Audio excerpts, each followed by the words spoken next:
Alors c'est une question qui est toujours délicate, la question de la guérison. On va pas parler de guérison dans le trouble bipolaire, dans la mesure où la vulnérabilité, notamment génétique, est présente, et quand le premier épisode va apparaître dans la vie des personnes, la vulnérabilité s'est révélée et il n'y a plus de retour en arrière possible.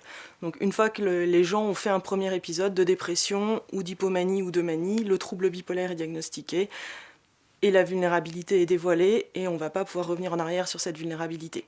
Donc en soi, on ne parle pas de guérison. En revanche, l'enjeu de la prise en charge d'un trouble bipolaire, c'est vraiment d'assurer une stabilité la plus longue possible, donc de faire en sorte que les gens aient le moins possible d'épisodes de dépression, d'hypomanie ou de manie, et lorsque ces épisodes surviennent, qu'ils soient le moins intenses et le moins longs possible.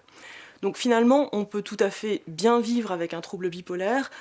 À certains moments de la vie, le trouble bipolaire va prendre toute la place. Au moment de l'annonce diagnostique, ou lorsque justement les choses sont très décompensées, parfois même il y a des hospitalisations qui sont nécessaires. Donc là, le trouble bipolaire prend toute la place dans la vie de la personne.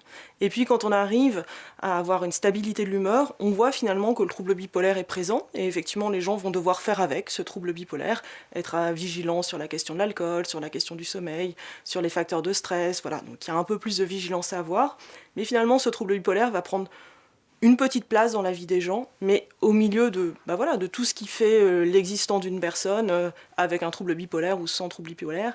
Et le trouble bipolaire n'empêche pas une personne de se construire selon ce qu'elle souhaite par rapport à ses valeurs, à ses projets. Voilà. Donc c'est à prendre en compte, mais en aucun cas, ça doit complètement arrêter ou bloquer les perspectives de vie et d'épanouissement d'une personne.